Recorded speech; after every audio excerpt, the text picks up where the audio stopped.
Howdy folks, my name is Richie aka Otter, and today I'd like to look at the Druid specific cards from Goblins vs. Gnomes and kind of give you my opinion on how they work in the arena. Now I'm going to be rating each of these cards in a vacuum, so of course, you have to factor in things like what other cards you have in, what does your mana curve look like and so forth. But just in a vacuum, I wanted to kind of give you my impressions of playing with some of these cards in my arena runs recently, and let's get right to it. Let's start with this cute little Robo-Cub.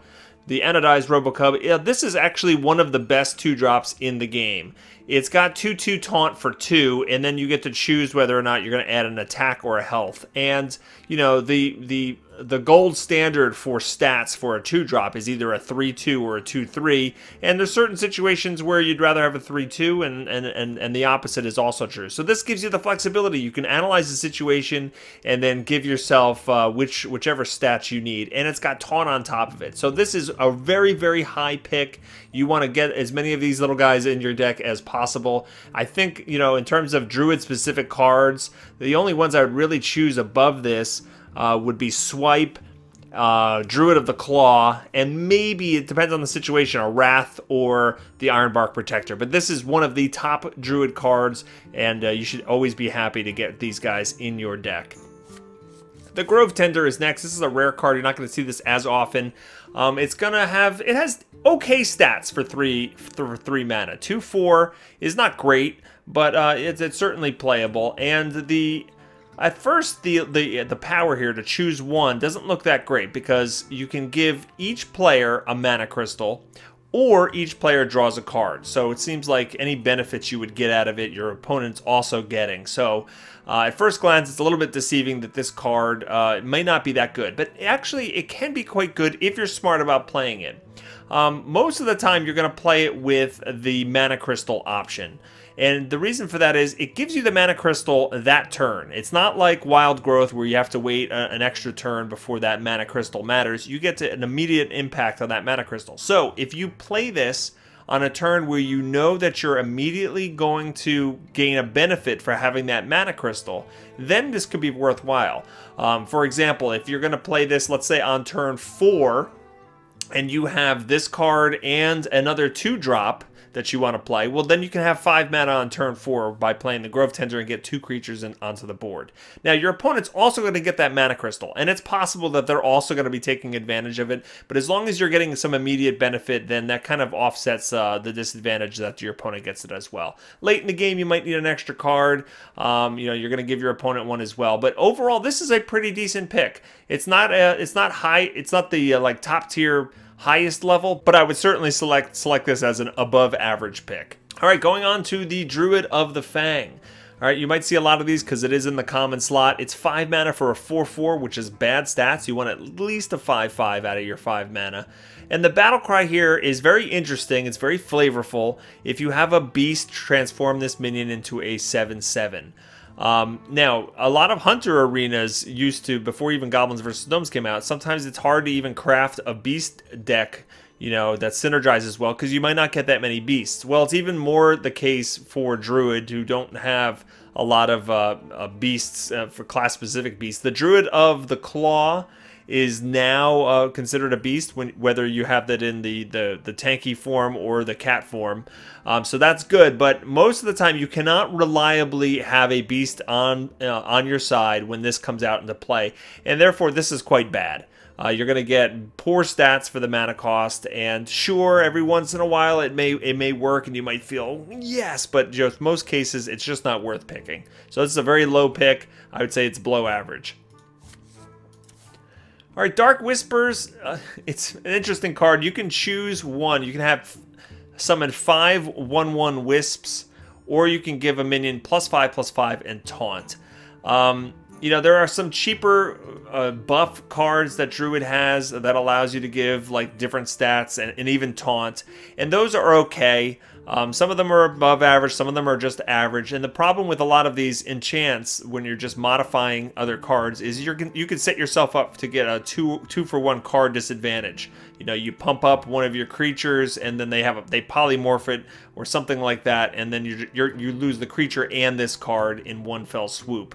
The 5 Wisp option sounds fun, but they don't have charge, so you can't really combo it. you know, with other cards that pump them up immediately.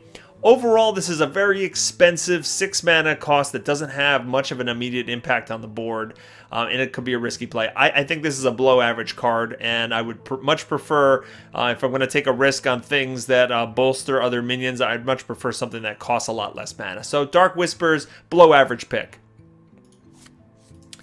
Recycle 6 mana to shuffle an enemy minion into your opponent's deck.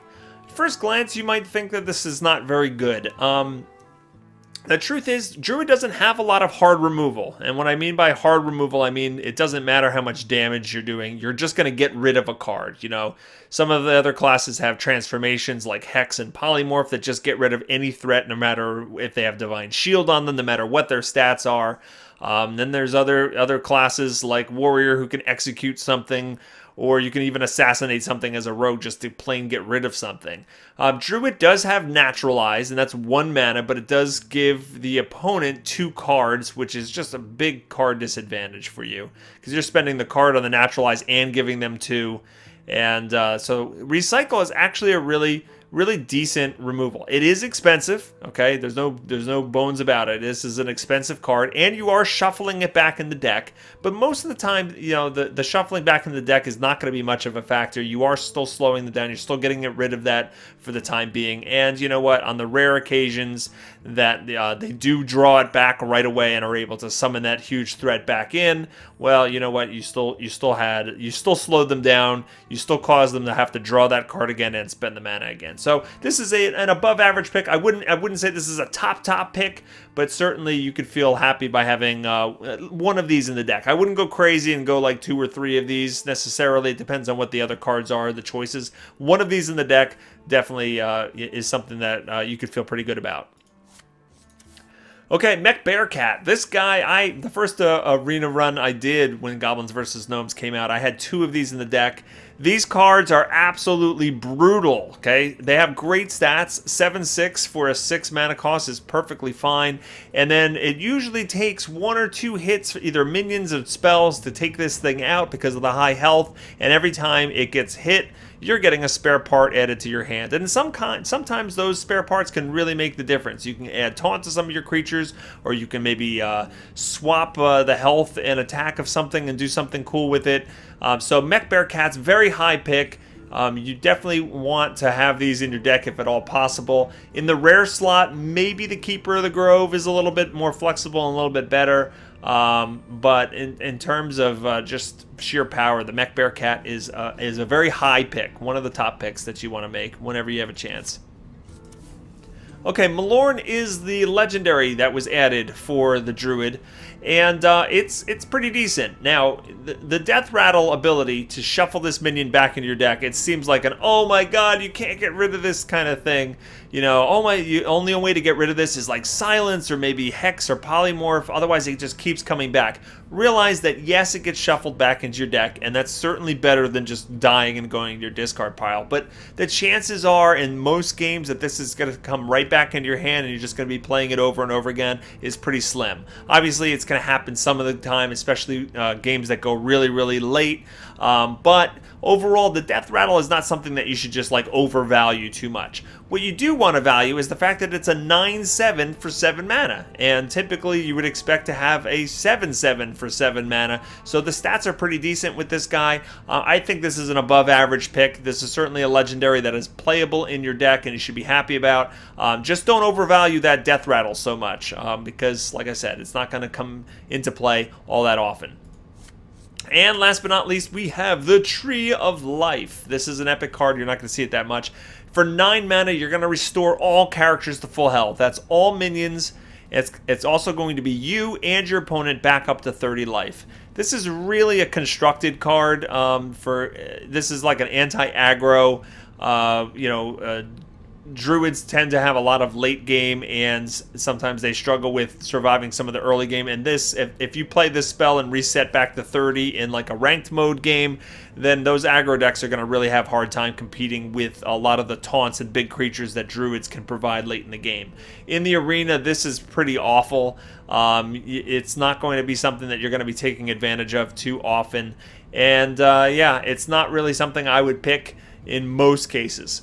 So that's going to wrap things up. Let me know what you guys think about this arena review. If you'd like this video and want me to do the other classes, let me know in the comments below and we'll see how it goes. I hope you found this video helpful. If you did, hit that like button before you go, and don't forget to subscribe to the channel so you can be notified when I release future videos. Have a great day.